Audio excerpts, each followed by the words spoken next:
Fala galera do oitavo ano, bem-vindos a mais uma aula de ensino religioso com o professor Antônio. Estamos chegando aqui para mais uma videoaula e eu quero começar pedindo desculpas para vocês, né? Na semana passada nós combinamos que a aula de hoje seria ao vivo, pelo Zoom, não é verdade? E eu tive alguns problemas técnicos aqui na minha casa e infelizmente não posso fazer esta aula ao vivo. Eu tive alguns problemas elétricos aqui essa semana. E justamente sexta-feira, no horário que seria a nossa live, estarão fazendo aqui alguns ajustes com muito barulho e tudo mais, e mexendo também um pouco no Wi-Fi de casa, então eu não poderia fazer aula ao vivo com vocês. Então, mil desculpas, tá bom? Peço perdão encarecidamente a vocês, mas semana que vem acredito que a gente consiga fazer a aula ao vivo. Tá bom? Vocês podem ver que até estamos em outro espaço hoje, né? Não estamos na minha sala, no meu escritório de sempre. Estamos aqui hoje aqui é o meu quarto, né? Estamos aqui no meu quarto. Não vou mostrar pra vocês, senão é algo muito pessoal. Então desculpem mesmo, na semana que vem a gente retoma, acredito, no Zoom. Beleza? Bom, nós vamos dar continuidade ao nosso conteúdo sobre religião, esferas públicas e privadas. Vocês, acho que quando chegar ao final da aula de hoje, vocês vão perguntar assim: professor, mas o que isso tem a ver com a tua bendita disciplina do ensino religioso? O que isso tem a ver com a sua matéria? O que isso tem a ver com aquilo que você quer ensinar para nós? Bem, tem tudo a ver. Até porque o ensino religioso, quando fala das religiões, seja ela X, Y ou Z, a religião sempre acontece numa esfera privada, a fé de cada pessoa, a fé de cada ser humano, mas também acontece no âmbito público. Os lugares de culto, os lugares de celebração, sempre são lugares públicos. E nesses lugares é que nós nos encontramos para celebrar, para expressar, para viver a nossa fé religiosa, cada um ao seu modo.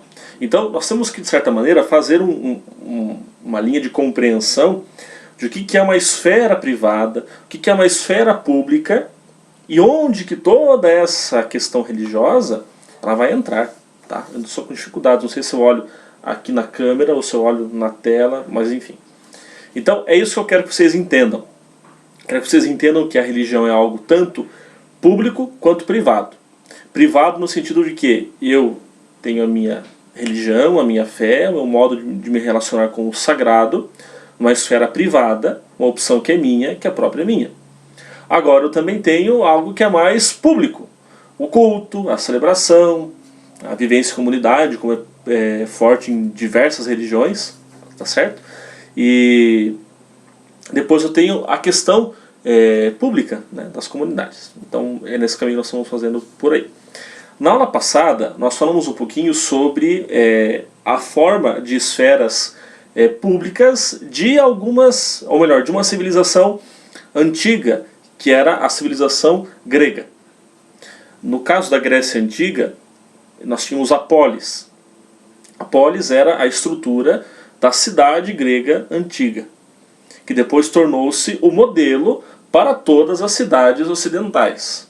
De maneira muito particular, são duas cidades, Atenas e Esparta, são as cidades principais que se relacionam quando falamos de organização de cidades, né? Atenas e Esparta. Agora, entre elas também há uma diferença muito importante. Entre Atenas e Esparta há uma diferença principalmente relacionada ao papel da mulher na sociedade. Vamos entender assim, talvez Atenas fosse uma cidade um pouco mais patriarcalizada e Esparta fosse mais aberta a inovações ou mesmo a ação da mulher em meio à sociedade. Essas eram as diferenças já existentes naquela época. A gente vê que esses pensamentos um pouco fechados sobre o que uma mulher pode ou não fazer, pensamentos obtusos, fechados, rasos, já eram presentes lá na Grécia Antiga, em algumas cidades. Em outras já se pensava diferente, como é o caso de Atenas, pensava de uma maneira mais fechada, e de Esparta pensava de uma maneira um pouco mais aberta. Bem, aí a religião também entra nessa questão. Por quê? Na Grécia Antiga nós tínhamos toda aquela tradição, o culto aos deuses, a mitologia, etc, etc. Então a religião ela entra justamente para exercer uma forte influência na polis grega. E, sobretudo, os templos gregos, eles tinham um grande destaque na arquitetura da Grécia Antiga. Então era um lugar de destaque o templo, né? O lugar onde a religião era vivida era um lugar de grande destaque. Até por isso, né? Os gregos entendiam que os deuses, todos eles, Zeus, Hera, Afrodite, toda aquela gente lá, eles acreditavam que todos esses deuses eles viviam num lugar chamado de Acrópole. Acrópole estaria situada no lugar mais alto da cidade, não é? Seria a montanha mais alta. O lugar mais alto seria a moradia dos deuses. Tanto é que a palavra Acrópole significa cidade alta. Poli vem de polis, cidade, e acros, significa alto. Tanto que uma pessoa que tem medo de altura, a gente fala que é uma pessoa que tem acrofobia. Não sei se algum de vocês aí no 8º ano tem. Eu tenho uma acrofobia um pouco com água junto, né? Não tenho medo de altura. Eu tenho medo de altura se tiver água embaixo. Aí eu tenho um pouco de medo. Bom, então na Acrópole é que, de acordo com o pensamento grego antigo, era lá que os deuses viviam. Era lá que os deuses eles moravam. Então devia ser uma espécie de Big Brother Grécia, né? Que eles ficavam lá e conviviam. A gente pode perceber pela história da mitologia grega, com a própria convivência dos deuses entre si, ocasionou certas rivalidades entre eles. A história nos mostra isso. No caso de Zeus, de Hades, de outros deuses tantos da mitologia grega. Agora, nós tínhamos lá no alto, aqui no alto, nós tínhamos a Acrópole. Aí descendo um pouco aqui, nós tínhamos a Ágora. A Ágora ficava na parte baixa da cidade. Aqui ia para a Libertadores e aqui ia para a Série B. Aqui estava o meu glorioso furacão. Então aqui, por exemplo, na Acrópole, os gregos tinham sempre o desejo de chegar até lá, para ter um contato com os deuses. Mas era algo um pouco difícil para eles, porque os gregos viviam, todos eles praticamente, aqui na Ágora, na parte de baixo da cidade, né, na parte simples da cidade. A Ágora tem aqui definição. A Ágora ficava na parte baixa da cidade e era outro espaço de destaque da arquitetura grega. Nessa espécie de praça, então a Ágora é como se fosse uma praça. Imagine a praça central aí da Fazenda Rio Grande, eu não sei certo onde fica.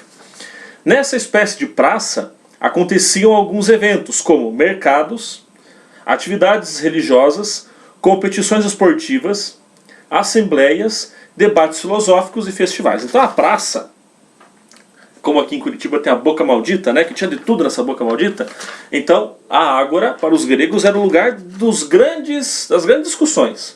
Então os gregos iam até a Ágora, e na Ágora eles tinham lá debates, atividades religiosas, conversas, tinham muitas coisas que eles realizavam entre eles nesse local em específico, na Ágora, né? E na Ágora é que eles debatiam o que será que acontecia na Acrópole. O que será que na Acrópole acontecia, né? Então, agora sim, essencialmente a Ágora era um lugar de debate.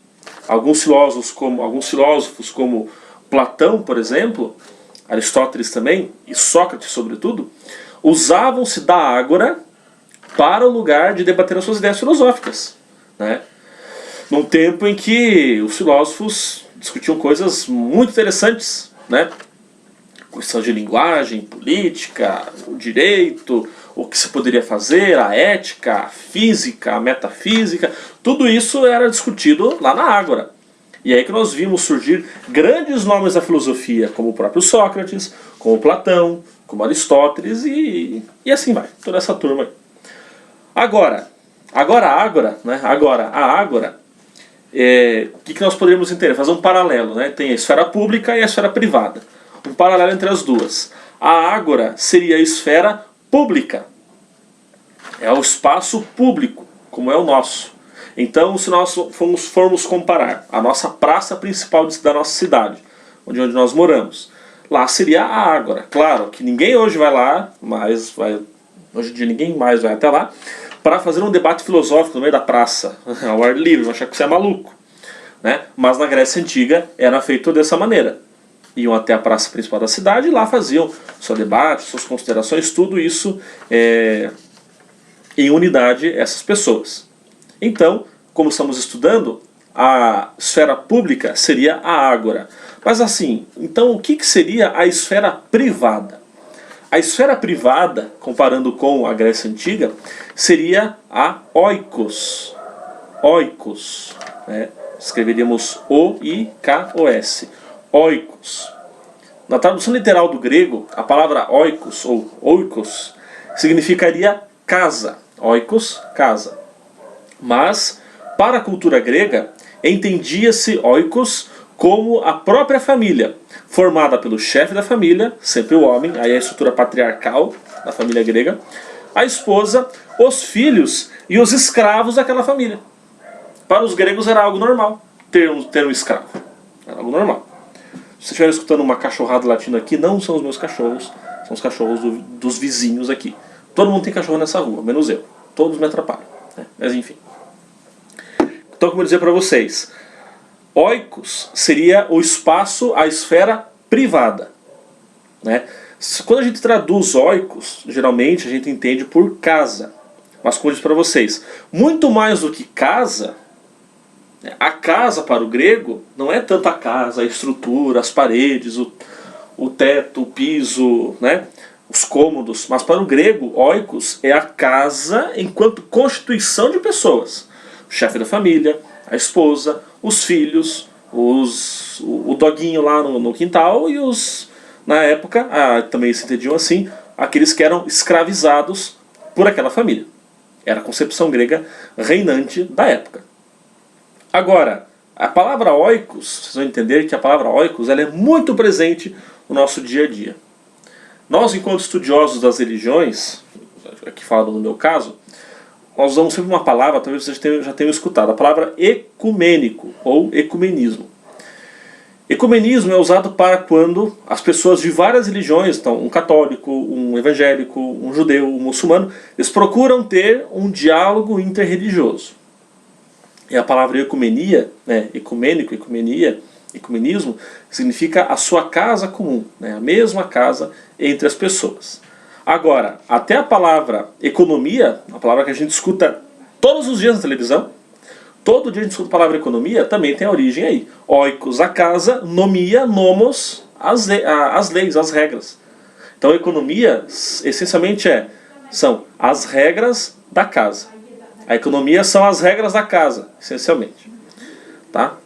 Agora, os assuntos tratados na oikos, na esfera privada, jamais deveriam ir para a ágora. Algo que era tratado em família, dentro de casa, nunca poderia ser tema de conversa lá na ágora, jamais. O que fica na esfera privada é na esfera privada. O que acontece na esfera pública é na esfera pública. E isso jamais deveria ser mudado. Tá? Isso não deveria passar por nenhum tipo de mudança, essencialmente. Ok?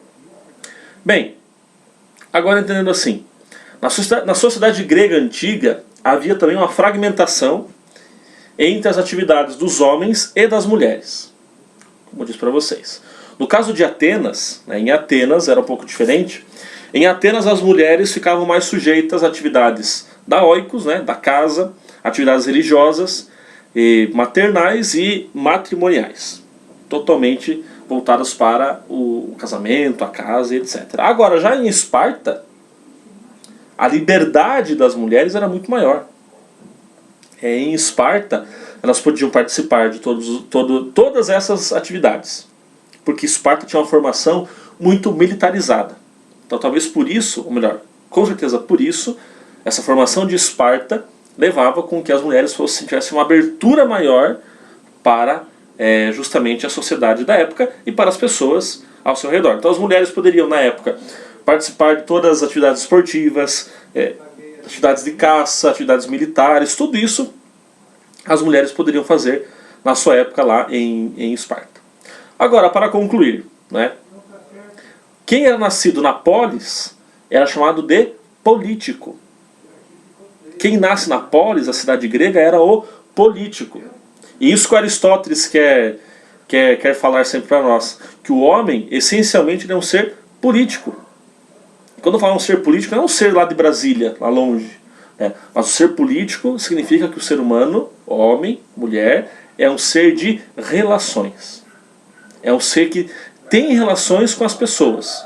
Relações comerciais, de diálogo, de conversas, assim vai.